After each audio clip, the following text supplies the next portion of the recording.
Back in the Stone Age when we were banging sticks and rocks together and COD was actually good, we used to pay for map packs, and these were the few purchases that I would actually argue are worth it. Every map gave you a different experience playing on it from the rest, so they added extra value. Nowadays, the stuff you buy in game is basically just skins and cosmetics that other players either can't see or don't give a fuck about. Oh no, the enemy team has a player with a shiny knife. Shiver me timbers. Fuck off. But they do look cool, and that's what you pay for.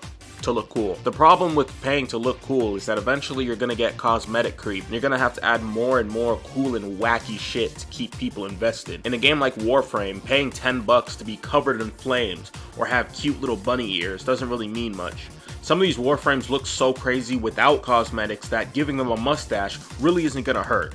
But in Valorant, shit has gotten so crazy that they've got to have a dragon come and reload your gun for you. Shit's getting wild at Caillou's house, okay? COD has a gun that acts as a no bitch detector and doubles as birth control, and Overwatch has a flying gorilla, so the fact that Winston isn't the craziest thing in this game is crazy. So what happens when you've added all of that? How do you get people to buy more stuff? I'll tell you what you do. You look at whatever movie or TV show is popular and chuck it into your game with no regard for the setting of the game in question or whether the characters are going to stick out like a sore thumb. Collab culture. Once upon a time, Disney was making it rain with Infinity War. They arranged a collab with Fortnite that would see Thanos coming to Fortnite as a playable character for a short time and then permanently as a cosmetic. Now, there were collabs in other games before this, but I don't give a shit. Fortnite was the most popular game, and they're the reason why collab culture is a thing, undoubtedly. Fortnite was the most popular game, Infinity War was the most popular movie, and the rest is history. They had developed a free money glitch. People love these characters, and even if they didn't like Fortnite, chances are that the hardcore fans of insert intellectual property here would buy the cosmetic to support whatever franchise they loved, and hell, they might have became a Fortnite fan as well. As of current day, we have so many gaming icons in Fortnite. Master Chief, Isaac Clarke, Solid Snake, the Doomslayer, Snoop Dogg. He counts. Motherfucking server is down. Get that shit back up. We trying to play. We could have had Samus, but Nintendo wanted Samus to be exclusively obtainable on the Switch. Shout out to Epic for saying hell no to that. More recently, other games have finally popped their heads out of the ground and realized that hitting up another company and asking for a collab was basically like using the Gmod tool to spawn a free money printer. Rainbow Six's most notable collabs would have to be the Master Chief and 2B skin. Call of Duty added the 7 from The Boys TV show. Overwatch has done a One Punch Man collab, a Transformers collab, an MHA collab, and a fucking K-pop collab. Hell, even Apex did a collab, and that rarely happens. The last collaboration we got turned my boy Pathfinder into a fucking refrigerator. And in true Respawn fashion, the Final Fantasy collab turned out to be one of the most doo-doo ass garbage collab events ever held. $500 for a coffin and a Buster Sword. Keep in mind that Final Fantasy costs not even a quarter of that price. You could spend $300 on a PS4, $40 on Final Fantasy, and still not even come close to the amount of money that EA was gold digging for here. Collab culture isn't gone, but it definitely has slowed down a bit, which is good. For the past few months, it's felt like companies were calling up every CEO of every media company and desperately trying to get their hands on any property worth making a collab with. My favorite series, Transformers, got 2 fire collabs and a top tier movie, so I'm pretty satisfied. But a lot of people have gotten kind of sick.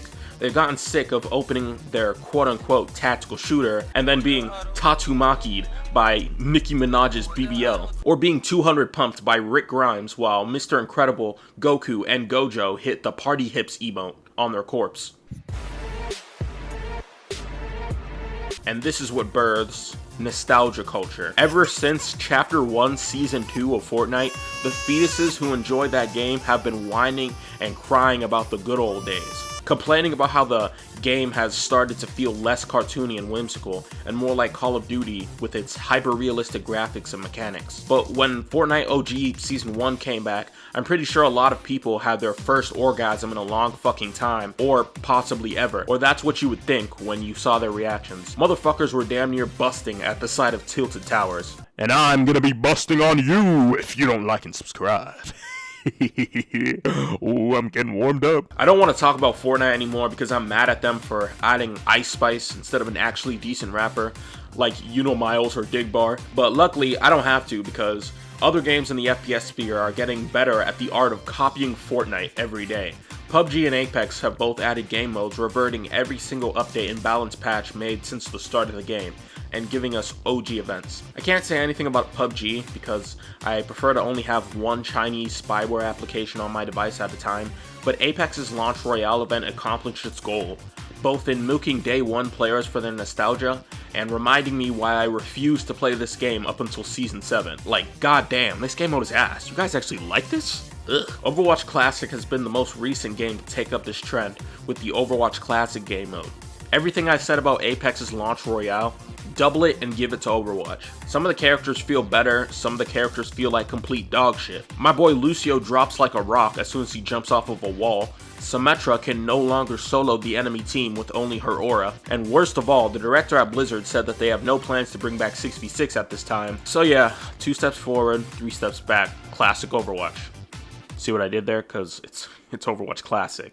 So, see, because like I said classic. Nostalgia culture in FPS games isn't really a problem. I think it's great to give new players an abridged version of what the original game felt like to play, even if it was objectively worse. I know that I have a video ragging on Apex for forcing it down my throat for 2 days. You can always just not play it. I have a crippling addiction, so no the fuck I can't. In conclusion, Collab Culture was great for bringing tons of people and fan bases together, but a lot of the time that came at the cost of the game's identity or its lore being put on the back burner. Nostalgia Culture is kind of doing the opposite, and it's sort of like the industry bouncing back. Nostalgia Culture is doing the equivalent of shouting, "Hey, remember this game that you used to like? It's back now," to people who might not be invested in the current state of the game. I don't have anything deep or nuanced to say because I'm just a guy sitting in a chair writing about video games like a fucking loser. Anyways, if my voice hasn't eroded your eardrums yet, here's some more videos to fix that problem. See ya. This a 2G Glock, on the phone finna catch this 2G pop. I'm on tour pouring up every pit stop. Nigga reach for this chain, get shit pop.